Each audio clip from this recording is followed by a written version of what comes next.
Thanks, NANOG Program Committee. Thanks, Augie, especially. And thanks for paying some attention this afternoon.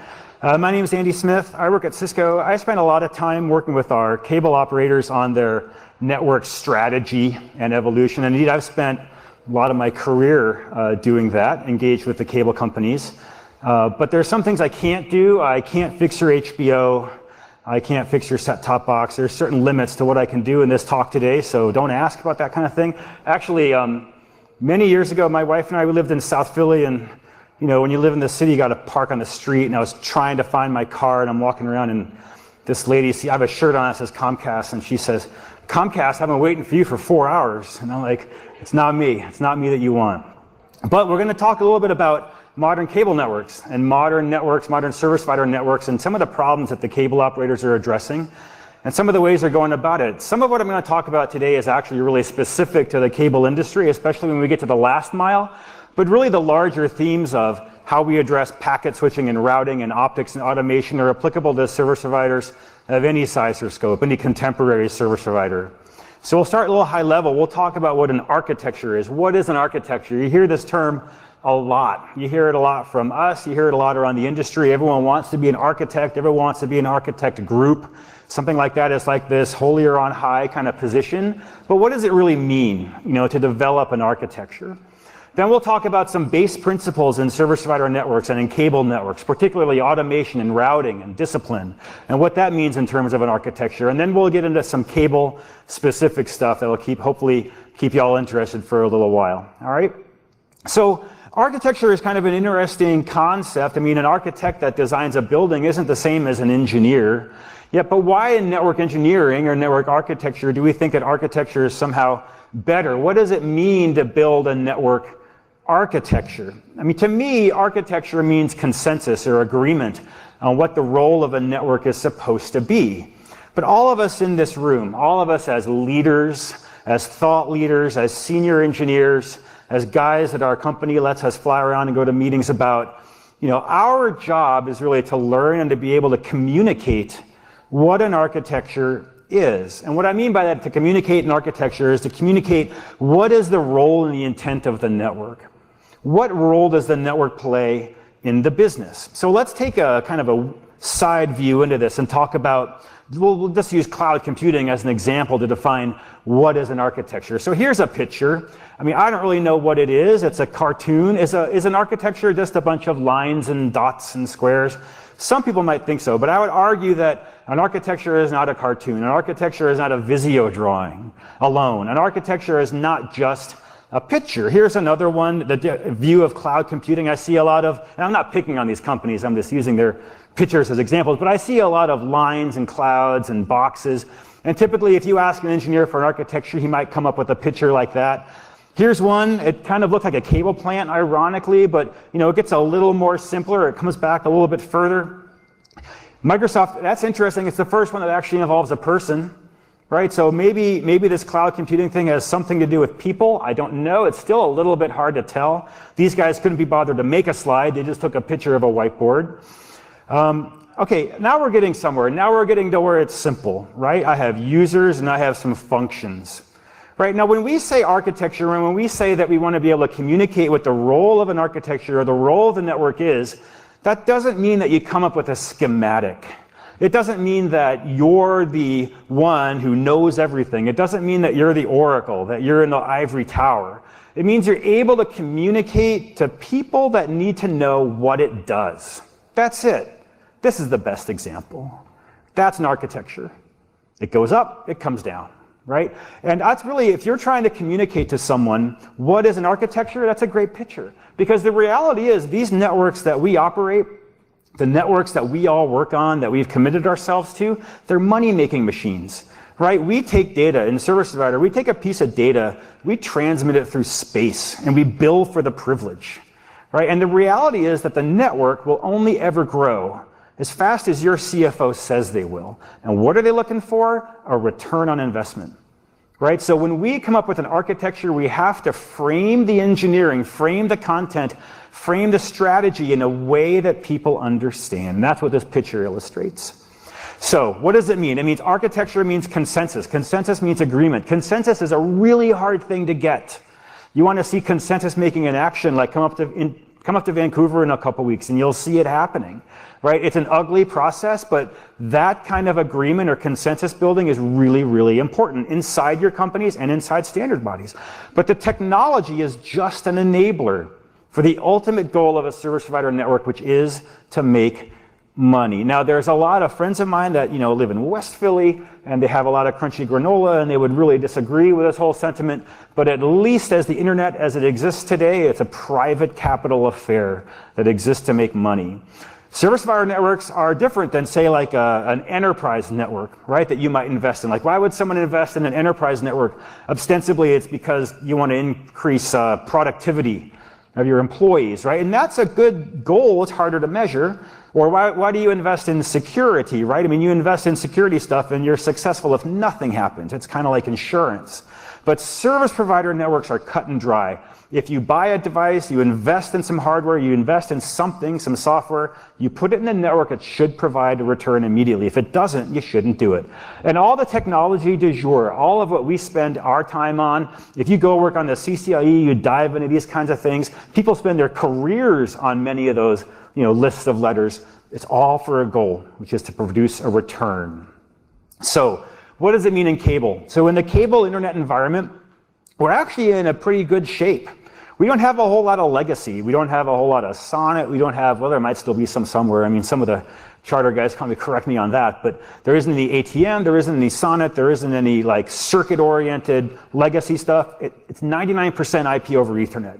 And that which isn't will be really soon. And on the last mile, for a long time, DOCSIS, which is the method of transmitting IP over a coaxial cable, was just considered a lineup in the channel lineup, CNN, HBO, DOCSIS. But DOCSIS is soon going to be the entire lineup on the last mile. Everything's going to be packet into the home, if it's not already. The other thing that's really interesting about cable networks is all the traffic now begins and ends at a machine. The set-top box in your house is an IP-connected computer. The new center of a cable network is no longer a satellite dish, it's a rack of computation gear and storage. And as those machines become more advanced, as we have to increase the interactivity that we have with our video, the demand on the network becomes even more intense. Another thing that's kind of happening that's cool is that cameras themselves in TV facilities are all being attached to 10 gig Ethernet, right? So you'll be able to draw a life of a packet from the camera in the back of the room all the way to the set-top box as being all IP. We've never had that before, right? So these means that every cable network needs routers and needs routing, and it'll make the argument actually that they need more of them, that routing as a technology wants to be naturally distributed, and that we have an opportunity here with some key technology inflection points to make that happen. So when I meet with cable operators, and indeed when we meet with any service provider or any big network of any kind, they all kind of have the same asks of us in vendor land. They all kind of operate these very big, complex, dynamic, changing networks. The first thing that customers typically ask us is, we got to reduce our OpEx, right? These networks are too expensive to run. We had a big meeting with a giant telco a couple years ago, and they said, Andy, you could give us the gear for free and it wouldn't help our economic problem because for every dollar we spend on gear, I gotta spend $9 to operate it. That's a problem, right? Because if this experiment, this internet thing, as long as it remains popular and people buy it, we need to be able to operate it economically. Everybody in this room expects and hopefully gets a raise every year, but as your favorite account manager can tell you, the cost of the ports go down. Right, so there is a problem there economically in terms of operating these networks. So how do we reduce the OpEx? The second thing people typically ask us is, how do we become more agile, more efficient? We need to experiment. We need to fail fast, all those kind of popular Silicon Valley buzzwords you hear now. No one's going to build $1 billion network on hope that it sells a service anymore. Right? Everyone's going to want to have some assuredness that this will work ahead of time. So how do we experiment that's small and scale up? The last thing they ask us is, how do we make the router cheaper? How do we reduce the CapEx? Moore's law is taking care of that really on its own. And a lot of the newer advancements in optics will take care of that on its own. We'll talk about that. But cable and service providers specifically, they ask us, how do we monetize these networks? How do we make more money? How do we make sure that this network is able to offer a competitive service that produces that return the CFO is looking for? What's the difference between a core router and an edge router? An edge router makes you money and a core router costs you money. An edge router has a fancy ASIC in it. I take a packet in, I perform some gymnastics to that packet, and I send it somewhere else. And that gymnastics you perform to a packet, you bill for. You can call it whatever you want. You can call it a VPN, you can call it an SLA, you can call it some sort of function. That's the difference between a core router and an edge router. So how do we use technology to monetize our networks better? This is typically what we get asked. So why do we automate? Why do we try and reduce that OpEx? This slide, kind of a typical MBA style slide, you can almost replace the axes with anything, but this slide tells you why we apply not just automation, but any kind of technology. Why do we invest in any technology? The whole point of investing up front in technology is we want to reduce the amount of effort it takes to do work later. This is the lesson of the Industrial Revolution. This is the lesson of the plow, of information technology, of the assembly line, of anything where we've invested up front to make it easier to do things later. We want to reduce effort. We don't want to duplicate or repeat effort, whether it's physical effort or mental effort or both.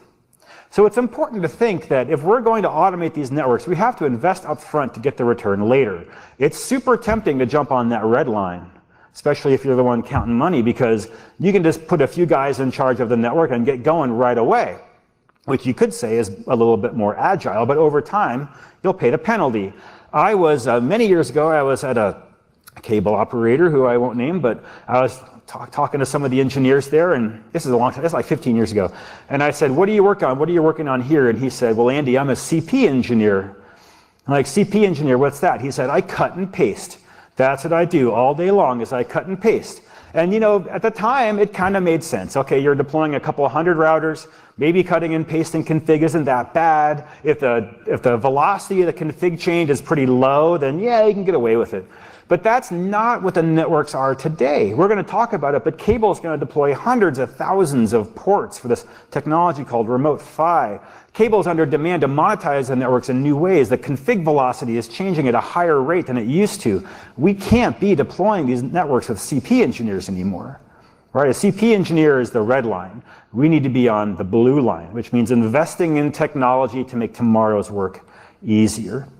So with apologies to the marketing departments, I'm going to argue that there's only been 2 innovations that really mattered in the last 40 years in networking. Only 2. The first one, this notion of packet switching. You can go back and read a PhD dissertation by a guy named Len Kleinrock. He was at MIT at the time, and then he spent the rest of his career at UCLA. And he proposed the first theory of packet switching. Way back when, in 1964, I think it was published, right? And we're still living with that today. What is the great achievement that came from packet switching? Efficiency. If we didn't have packet switching, we'd have to have point-to-point circuits between the whole world, and that's not going to happen. Efficiency through packet switching is how these networks are able to be economically viable. The second core fundamental innovation that's happened in networks is this notion of dynamic topology discovery, or what we call routing. That is the automator of automators for networks. And if you're kind of old and grizzled and not gray, but silver like me, you might say that, well, the IGP, ISIS, is the ultimate automation engine in networks. And that's true, but that's only one type of state, topology state. There's a lot of other state that exists in networks, and that's what we need to address with further automation. But it's important that packet switching and routing are fundamental, quintessential things that are not going away. Right? We're going to have a distributed routing control plane, and we're going to have packet switching. So what's coming next? I mean, the next advances really will be in SDN, which you heard this morning from our Google presenter. What does that really mean? I mean, it used to be you could walk down the road in Palo Alto, and if you could spell it, you could get some Series A funding. I think we've moved past a lot of distractions in the SDN. I mean, OpenFlow is a 5-year distraction on this industry, in my opinion.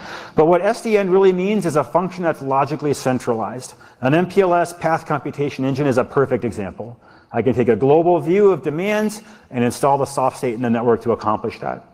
NFV is a very simple approach. If I have to forward a packet based on state, if I have to forward this packet based on what the previous packet was, I do it in software. That's all it is. Stateful forwarding.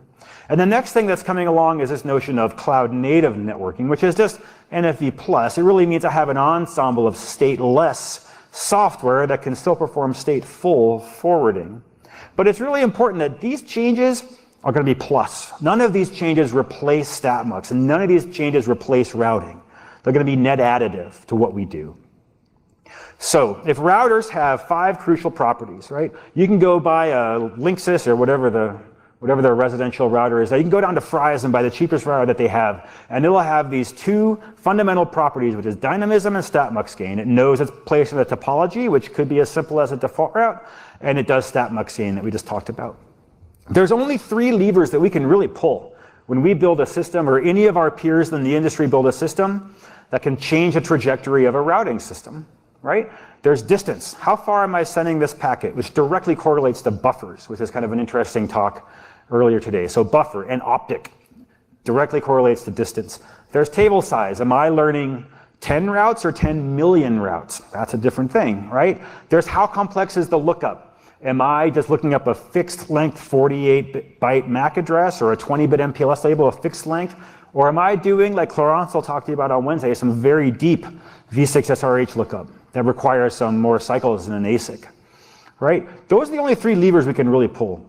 And I would posit to you that when I can relax 1 or more distance table size lookup, and I can relax 1 or more of those parameters, I can build you a cheaper router. And only that way can I build you a cheaper router, right? We had for a long time in this industry built barn-sized routers that could do everything. And they were amazing machines, right? But the reality is the economics of the network are pushing us to have purpose-built machines, right? So there's a role and a place for what's called a lean core or a thin ASIC or a chip that's more focused on high throughput and less on services. Place the right chip for where it goes, and then you can actually change the economic trajectory of the network. But it requires discipline. Now, this is my favorite slide. This is a picture of the feature distribution on 500. They happen to be Cisco 9K routers, but 500 9K routers or edge-style high-feature routers in an actual cable environment. And what you see on the left, you can't really read it, but on the left are all the features that you would expect every router to run. BGP, ISIS, TAC-ACS, right? Everything that's soup and nuts what a router should do. And then there's this long tail, right? And if you look way on the end, there's one router out there running multiple spanning tree, right? Now, or L2, layer 2 protocol tunneling, or a span ACL, that's a good one, right? Now, the question is this a problem? Is it a problem? Because you could argue like, oh, someone turned that on, they shouldn't have done it, or they were making an experiment, or it's cruft, it's noise in the network. Well, that's true, it could be. Or it could be that those set of long tail features are turned on to make money. It could be that something got sold or configured or set up or deployed that only needed a few features turned on, but it's producing an enormous amount of revenue.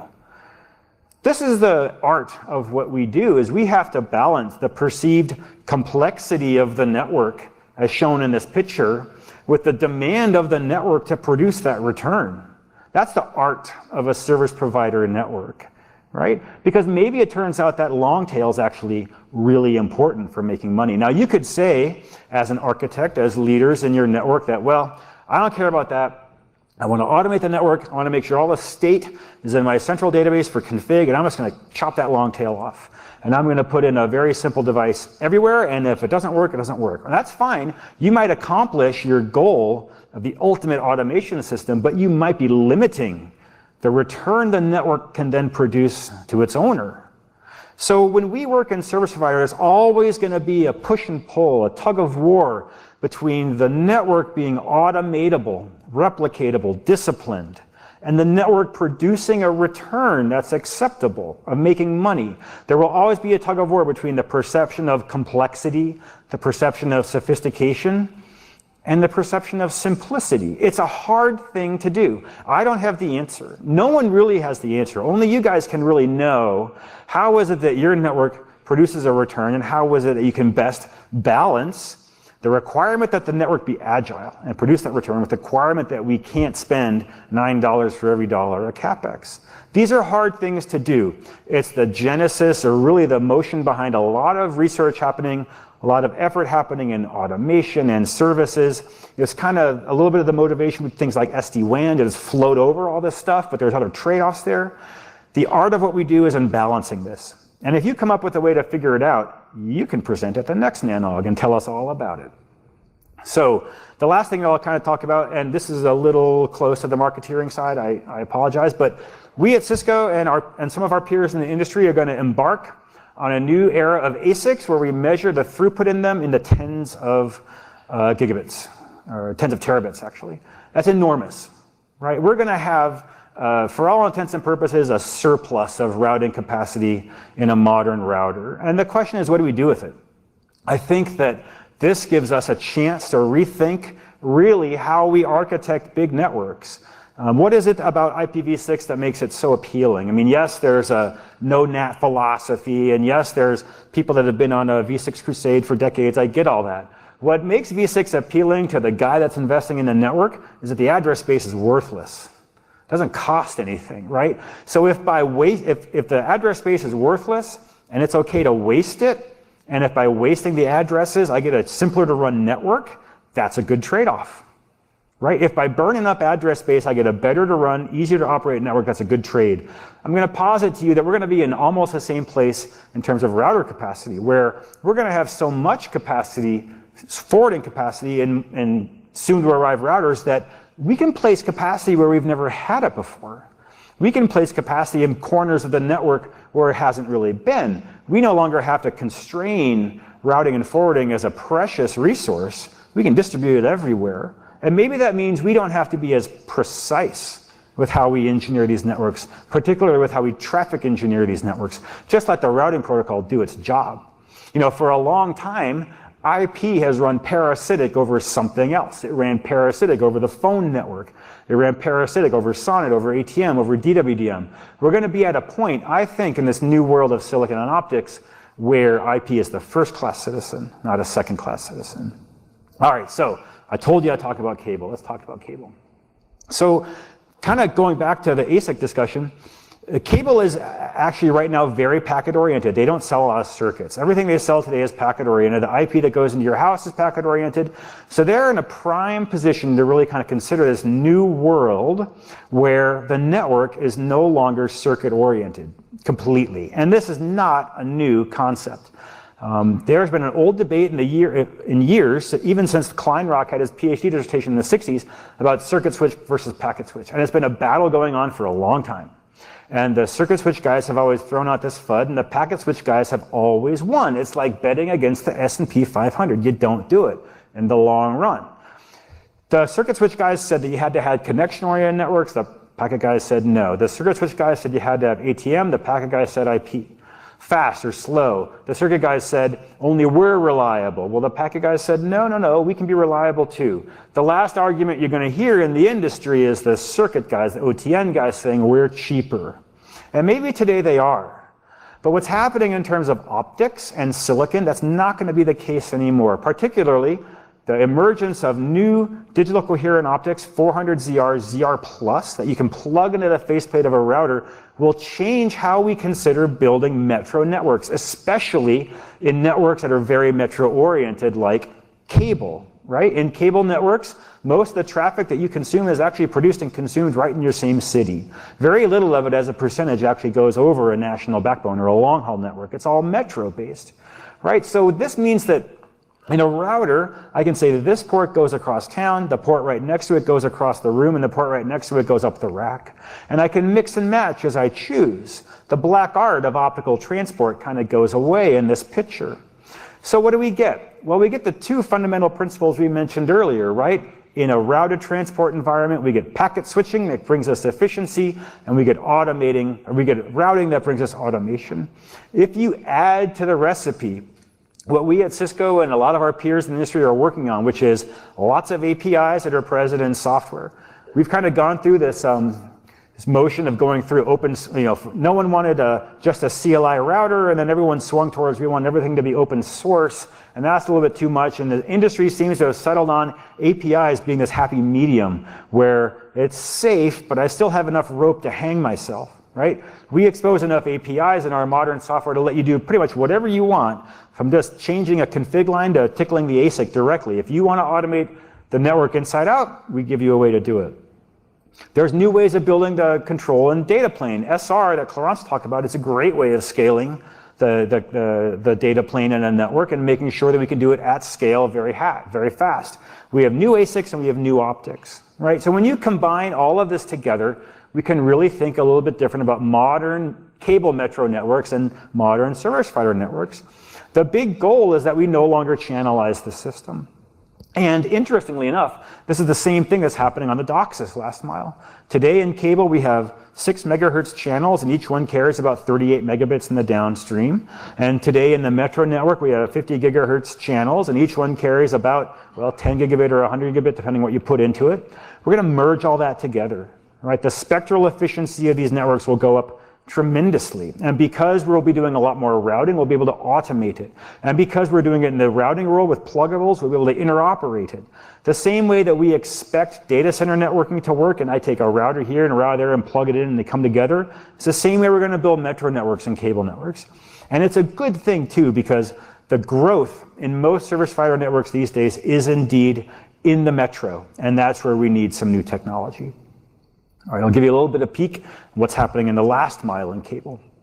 So in cable, this is not a deep dive on DOCSIS. If you really want that after a bunch of beers, that might make more sense later. But DOCSIS is the method of distributing IP over cable TV technology. And there is an architecture out there called Remote PHY, which is effectively a disaggregation and modernization of cable access. What it means is that we're taking a key part of the CMTS that today lives in the facility, and we're going to put it on the phone pole outside your house and run Ethernet to it. So whereas today there's a kind of a proprietary, complicated, single industry analog optic that exists, that's going to go away, be replaced with 10 gigabit Ethernet. And by doing that, we modernize and preserve the coax last mile into your home for a long, long, long time. And the cable guys can actually get parity with a fiber to the home style service for pennies on the dollar. Turns out that the most expensive part about modernizing your residential internet is actually the cable that goes into your house or into your apartment. That's expensive to change out. So they can leave that there and modernize the rest of it. That's a good deal, and that is what they're doing.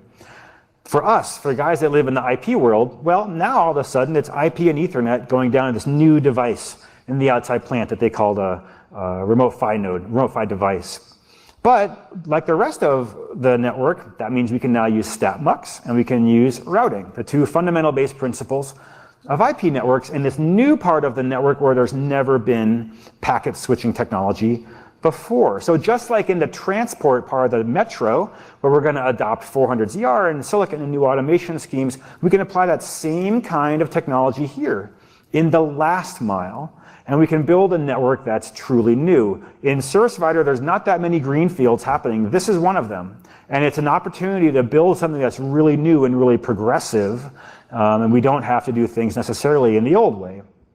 So the SIN, which is the Cable Labs term for Converged Interconnect Network, I have a whole other talk about original SIN, but we'll leave that one to the side, is going to be this network that connects remote PHY devices to the cable hub site. Now, once we have this Ethernet deep network, we can do a lot with it. Right? Once it's there, we can attach cell towers to it. We can attach 5G radios to it. We can do PON. We can do different flavors of DOCSIS. All of a sudden, this Ethernet and IP infrastructure that we deploy for the purpose of modernizing your residential internet becomes a new platform for a universal access network, regardless of what comes next. And that's the opportunity that the cable guys are chasing now, is to build this SIN, which is a Cable Labs term for this network, but to build this network so that no matter what comes next, this network remains persistent. So typically what the cable guys are doing now is you'll see them put in the hub site, there might be a CMTS, or their new term for that is a CCAP. But they'll run Ethernet deep, and they'll attach it on point-to-point colored 10 gig to this device that goes on the pole outside your house or in the cabinet, under the ground. And this allows them to get going and get started. It's a very point-to-point wavelength kind of way of deploying this. And we would argue that it's a good way to get started and kind of accomplish the goals, but it's not the ultimate goal because it's not automatable, right? I've got to keep track of wavelengths. I got to keep track of things that are manual.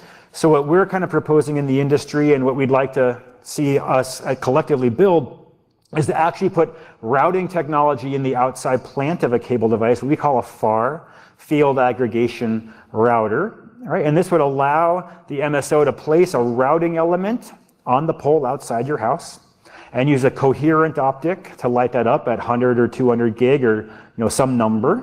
And then south of that remote router would be lots of cheap 10 gig LR gray optics, right, which you can go to Fry's and buy by the bucketful, right? Because if the cable guys are going to deploy hundreds of thousands of these new nodes, which they are committed and planning on doing, we have to figure out a way to do this in an automatable fashion and in a way that's truly going to scale. And what the lesson from this is that routing, like I said earlier, wants to be a distributed function. It wants to be something that lives in the network with a high degree of what some people call capillarity or connectedness. It wants to know how to do its job and let the IGP just do its job. Once we get there, we can start to think of a cable access network as a system, right? So now, depending on how far I go with the FAR, I can place it in the right place depending on the distance, right? So now, if I'm going 80 kilometers from the hub to a FAR, and then maybe 40 kilometers down to the RPD, which is the remote PHY device, and then a couple hundred meters into the house, right? You can think of it as the same way that we're modernizing SerDes and routers. So today in modern routers, 50 gig SerDes, 100 gig SerDes means the copper traces get shorter. It's the same thing here. The length of coax cable we're going to transit to get into your house is going to get shorter and shorter and shorter. The same phenomenon. One of the more interesting things that we're working on with the cable guys, though, is to use the cable plant for mass aggregation of 5G radios.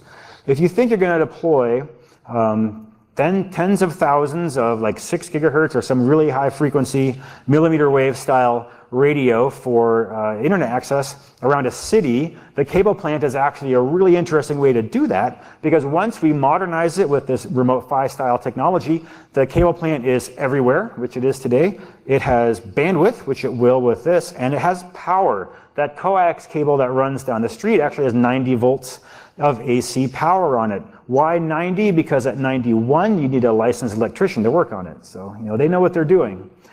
So in terms of this, it means that we can mass deploy radios on a cable plant. And we've actually already done that, in that the cable guys have millions of Wi-Fi radios hanging off the cable plant already.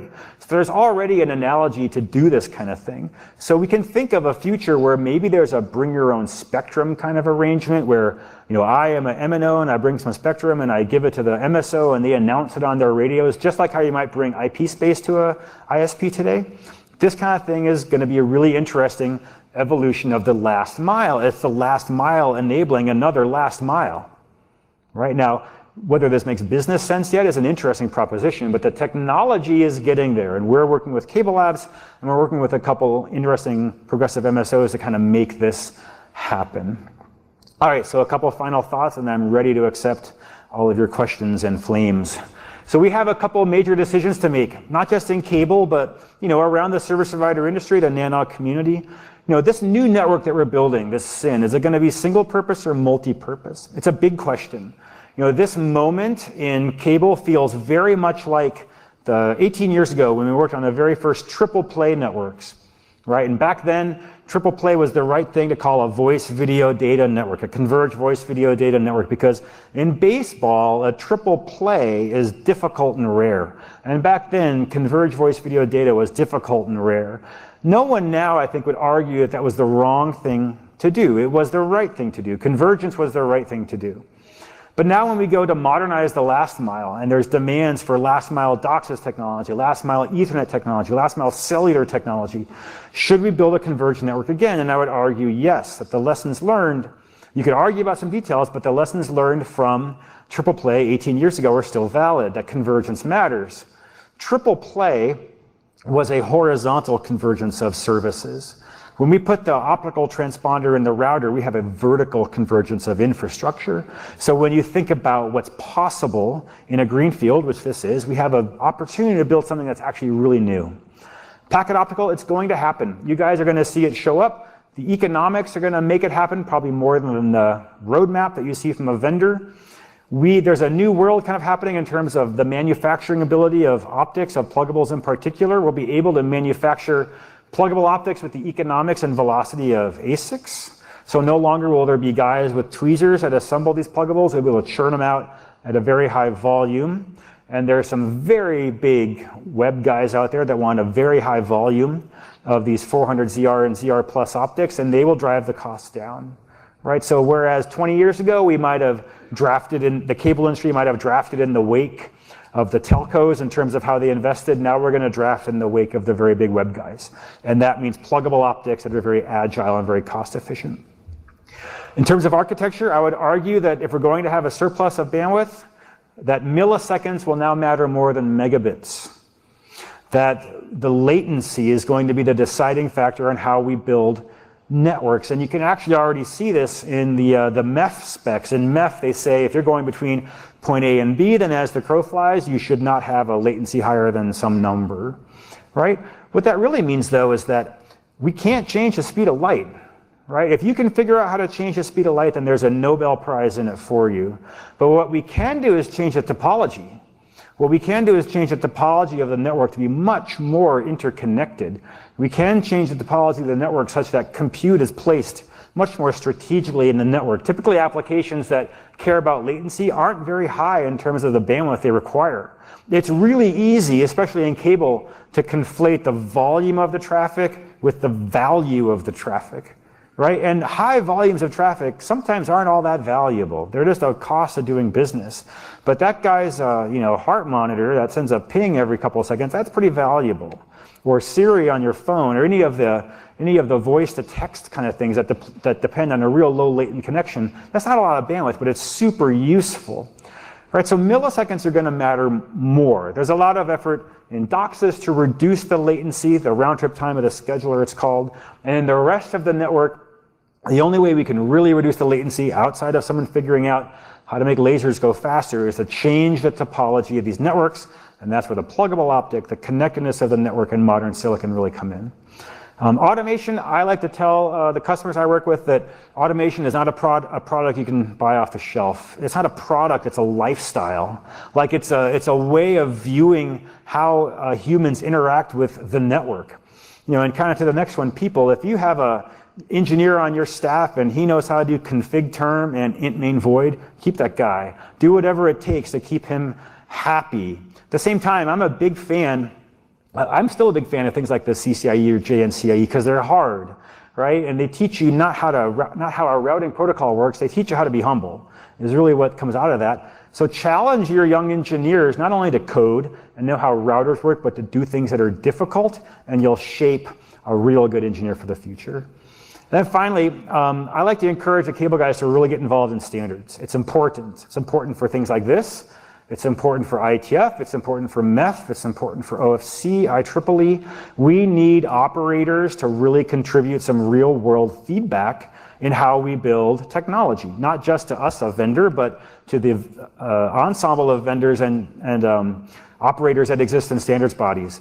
I mean, some people think that it's more important to have source in a standard or industry agreement in a standard. And I know what my bullet says here, but I actually really think that the two run hand in hand, that as we develop these new networks and these new ways of monetizing networks, standards bodies are actually still really important. All right, that's my talk. Thank you very much.